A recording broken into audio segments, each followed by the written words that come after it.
We journeyed to Central Florida last week to hunt with some friends and plant our first food plot of the 2016 spring season. GrowingDeer.tv is brought to you by Bass Pro Shops, also by Reconics, Trophy Rock, Eagle Seed, Nikon, Winchester, Dead Downwind, Antler Dirt, Lacrosse Footwear, Blood Sport Arrows, Flatwood Natives, Morel Targets, Caldwell, Hooks Custom Calls, Montana Decoy, Summit Tree Stands, Drake Non-Typical Clothing, House Lubricator Products, LEM Game Processing, G5 Broadheads, Prime Bows, Redneck Hunting Blinds. Adam and I traveled to Central Florida last year to hog hunt, and we had a very productive hunt.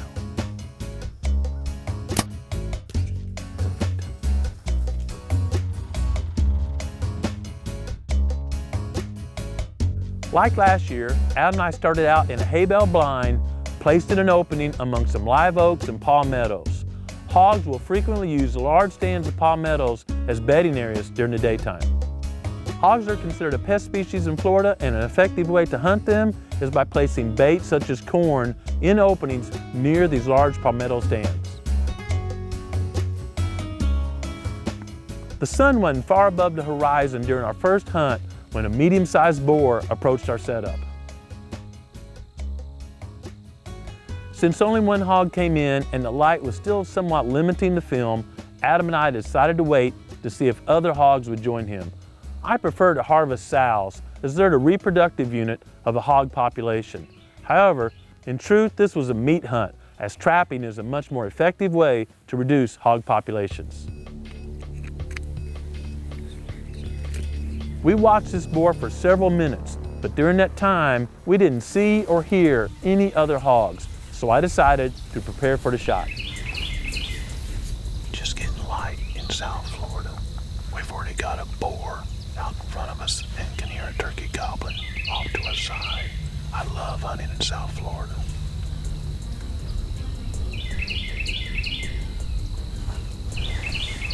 Or see if he gets squared up for a great shot. I'm just gonna call it 20 yards.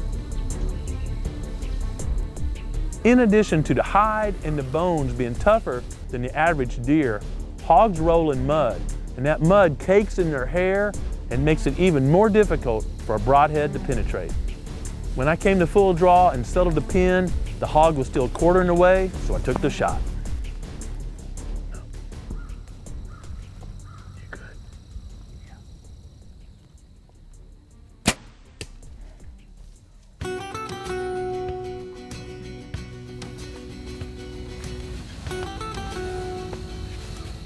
Young boar, great eating size, quartering away pretty hard.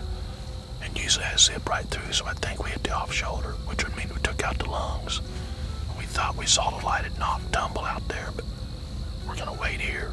I think we can get some more action. We'll trail it a little later. It sounded like the hog ran a short distance before we heard a crash, so we were confident to be fresh pork in the back of our truck when we headed home. We remained in the blind with hopes that more hogs would show up. However, it wasn't that long before curiosity got the best of me, and I decided to get out of blind and take up the trail.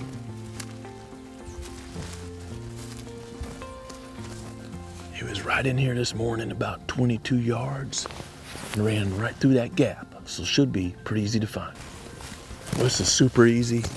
Probably ran 50, 60 yards, just blood right here. Lots of blood just pouring out. I'd only taken the trail just a few yards when I could see the hog sticking out behind the bush, and it was clear the Havoc Broadhead had done a great job. Nice boar, about eating size. Oh, they're always heavier than they look. Golly gee, that thing is heavy. Must be hung on the arrow. Yeah, I feel broadhead right there. I thought I could see a hump. I could feel the broadhead right there. I'll roll him over and see where my arrow is. Hope that arrow didn't break it, because that's like my favorite blood sport. I'd shot 4 does with that arrow. I'm gonna be mad if this pig broke my arrow. The arrow was in the ground. Can you believe that? That arrow didn't break, folks. It was in the ground. I'm dragging on it. It was quartering away. Obviously did the number.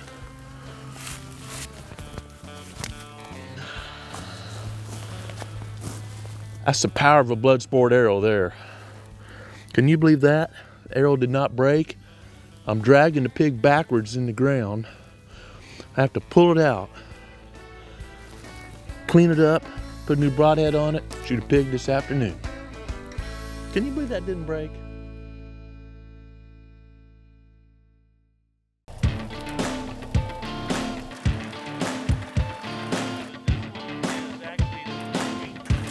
As many of you know, we've been helping design and testing the Genesis no-till drill since mid-summer last year. We planted throughout the year, and even in the winter, when it was so cold, there was no chance that seed would germinate as a way of testing all components of the drill. Finally, I was about ready to yell, "This is not a test, this is not a test," when the drill showed up in Florida and the conditions were just right to actually establish a food plot.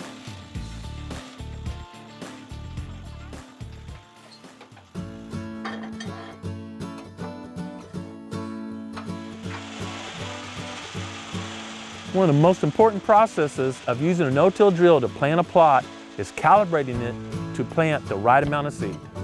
If this step is skipped, it's likely too much or too little seed will be planted and the food plot will not be a success. So this is really cool. This, of course, it'll fall through, but you can take this off turned over. That catches all your seeds so you can calibrate real easy. Instead of like we put blankets on the ground, get there and weigh it and spill seed. Pull it out, flip it. Now you can catch. One of the cool things about the Genesis is the calibration tray. We can actually turn the wheel just a few times, catch all the seed in the calibration tray, pour that in a bucket and weigh it, do the process again, and within 2 or 3 times or a matter of a few minutes, have the drill calibrated perfectly and not waste any seed. This is a huge change from the drill I've used for several years where we had to lay a blanket on the ground, catch the seed, try to get all the seed off the blanket and start again. The addition of the calibration tray is probably more important than I can communicate.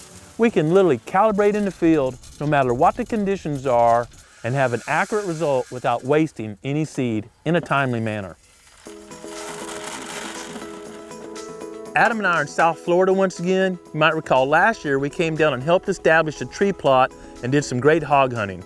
This morning we had another awesome hog hunt, but today we're going to refine the tree plot. Trees are doing great, but we want to plant a crop right between the trees. This will be an additional attraction and help suppress the weeds. We don't want a disc right next to our trees. A much safer option is simply kill the grass, come in with a no-till drill, plant the seeds close to the trees where we have a great crop.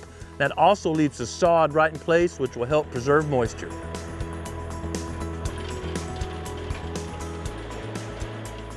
The soil where we were in Florida was extremely sandy, so preserving soil moisture has got to be job one and is extremely important to making sure this plot can grow throughout the summer. Like most landowners, our hosts had traditionally used a disc to establish food plots. Disking, of course, exposes the soil to a lot of air, allowing for rapid evaporation of any moisture in there, and all the weed seeds that are in that soil profile have a chance of kind of getting stirred up and placed near the surface of the soil, making for a perfect seed bed and rapid germination of those weed seeds. In contrast, the soil is not turned when using a no-till drill.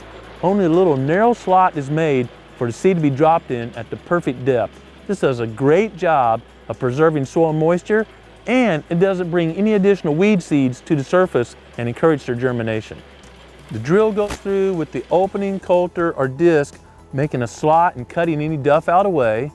The second 2 coulters actually spread the soil slightly, drop a seed to the perfect depth, followed by a packing wheel, which seals that up and ensures good seed to soil contact. This was the ideal technique to establish a food plot in an existing tree plot. We really like combining tree plots and food plots by giving multiple attractions to the same location and using the food plot to control weeds from the trees, and then the trees producing fruit that's usually only available at that location. Well, it's easy to see why that's a dynamite deer attraction. You can tell we're in South Florida. This tree's already leaved out and looking great. This tree plot was established by the folks at Flatwood Natives and is a combination of nut and fruit trees. First food plot of the year for me planted, looks great, and I'm ready to go get back in a hog blind, get some more pork this afternoon.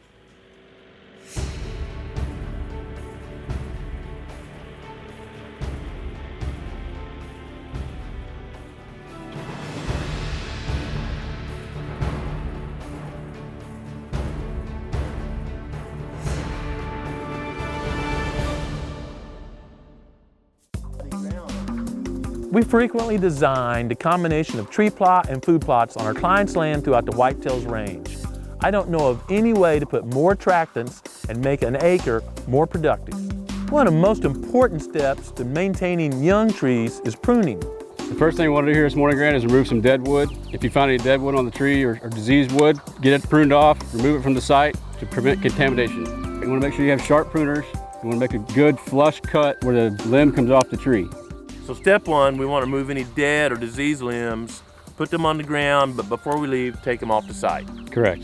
Getting got the dead wood off, we know we're going to take it off site when we're finished. What's your next step? Next step is to remove interior limbs. One advantage of taking the interior limbs off is when the wind's blowing, the tree's shaking around, they're not rubbing against each other, causing scarring or allowing disease or insects to penetrate the tree. Next step is pruning limbs that grow downward or grow in a weird shape outside of the crown of the tree. Even though we're in South Florida, pruning limbs that are going down are important everywhere, especially in northern latitudes where ice can be a problem. It tends to break those downward pointed limbs off easier, leaving an open scar where insects and disease can penetrate the tree easier.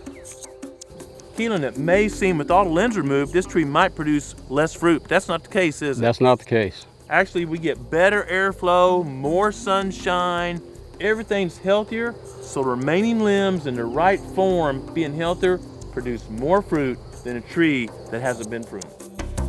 Keelan, we're in a little different part of the tree plot here, and this guy looks like a football player. He's got all this protective gear. What do we got going on here? This is a tree tube which protects it from animals such as deer rubbing on them. Sure. And also acts as a greenhouse. Yep, I can see that. Then we got the weed mat down here. Very simply, moisture can go through it, but weeds don't get enough sun to come up, so it keeps all the competition around from the base of the tree. And also, if there's not weeds growing all up around, your kid will see it easy and won't hit it with a lawnmower. Guys, with this protective gear, it's no wonder this tree is growing so fast. And you guys kind of developed this over time, because a lot of people don't realize this, but the bigger company with Flatwood Natives has literally planted and established millions of trees throughout the years. Keelan, trees are plants, and all plants need nutrients. Too many nutrients causes them harm, not enough stunts their growth. How do you address that? We use fertilizer. 10-10-10 fertilizer is what we have here. Can be found almost anywhere. The application rate we use is 1 pound per every inch in diameter at ground level. So for each inch the tree is wide, we're going to add 1 pound of 10-10-10 fertilizer. Where do you add that fertilizer? You want to start at the edge of the root ball or the drip line of the tree and spread it evenly around the tree. Okay, that's simple enough. Just the opposite of pruning, folks tend to want to add too much fertilizer to a tree. Just a small amount of fertilizer will do a great job of getting the tree off to a productive start. Looks like we got our players all dressed with their protective gear. We're getting ready to plant a food plot crop in between our tree plot. It won't be long till deer will be using the area. If you want a hands-on look at how we design and manage tree plots or any of the habitat management practices here at the Proving Grounds, join us April 1st and 2nd for our next field event.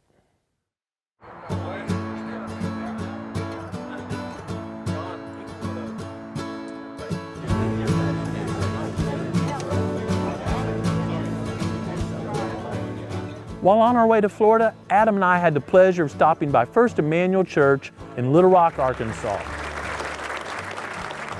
I don't worry about it, not that I'm a big guy, but my wife literally won the Tommy Hawk throwing contest in Wyoming. And you're liable to be walking like this if you poach on her land. She's pretty protective. But out of all these white oaks and oaks in here, where do you put your stand? I don't know. I don't know either.